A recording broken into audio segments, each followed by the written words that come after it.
I'm ready. It's my first time on stage to a comedy audience, so you just have to watch. I'm nervous, and when I get really nervous, I just start doing this constantly, so please, I really will, so you just have to look out for that.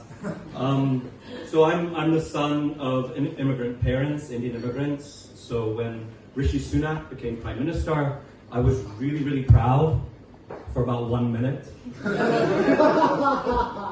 Because that's when I realized the UK, England more than Scotland, can now legitimately blame brown people for all their problems. So I grew up in USA, I grew up in Texas, where they speak like this. And in Texas, I had some fond memories, because I was there until I was 14. So I had a fond memory of puberty, because I can remember my first pubic hair. It was gray. It was stuck between my teeth.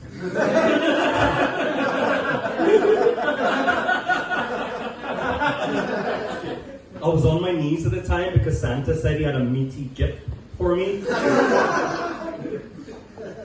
So in Texas, the rednecks, they would come up to me and they say, "Boy, y'all don't look like us. Y'all look weird. Y'all look strange." And they say, "You know what I'm gonna do? I'm gonna slap that brown right off your face, you bastard." And I always thought, I was intrigued actually, can someone slap me so hard that the brown will actually come off my face?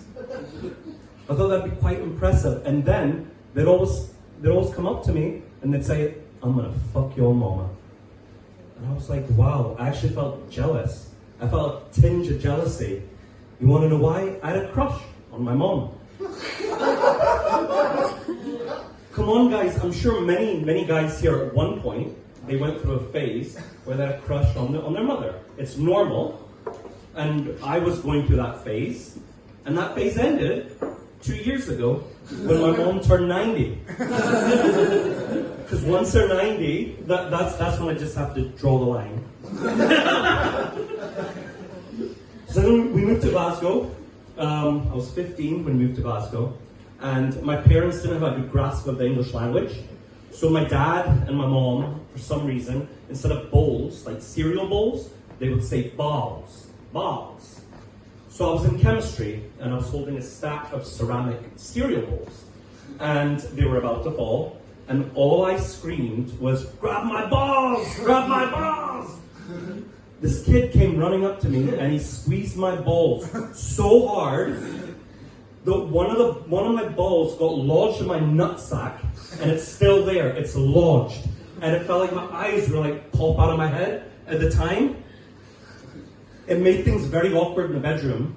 So the first time I was going to have sex, when I pulled down my pants, I would have to make her wait as I tried to dislodge the other nut in order for it to fill up. So it made things quite difficult. Speaking of which, I became single 6 months ago.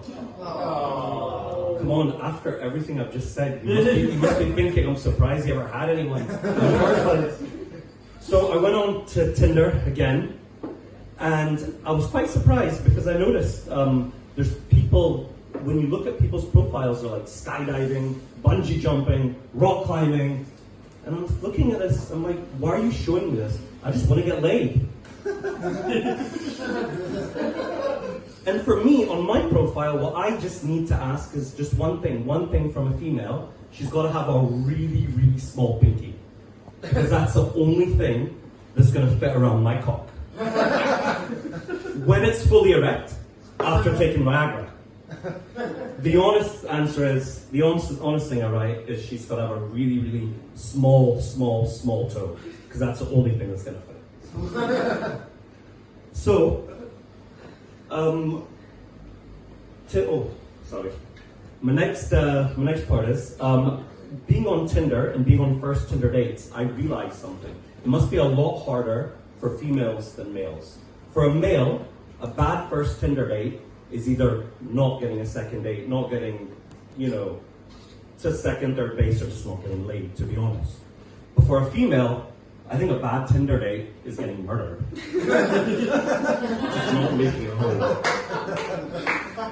And then I was thinking about this, and I looked this up. Men make It says they make several million sperm per day.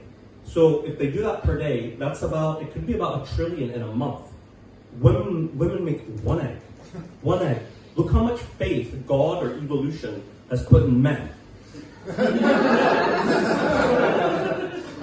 And that's why I have a theory. Men will become extinct the day they make the vibrator that actually has compassion, cares, and actually listens to the female. So speaking of Tinder, for some reason, with it being quite big and popular, makes me think of big companies and makes me think of Amazon. And when I think of Amazon, I compare it to the similarities it has with all major religious institutions. So they're too large to fail, they never pay their taxes, and they always fuck the little guy. Thank you very much, Anne-Marie.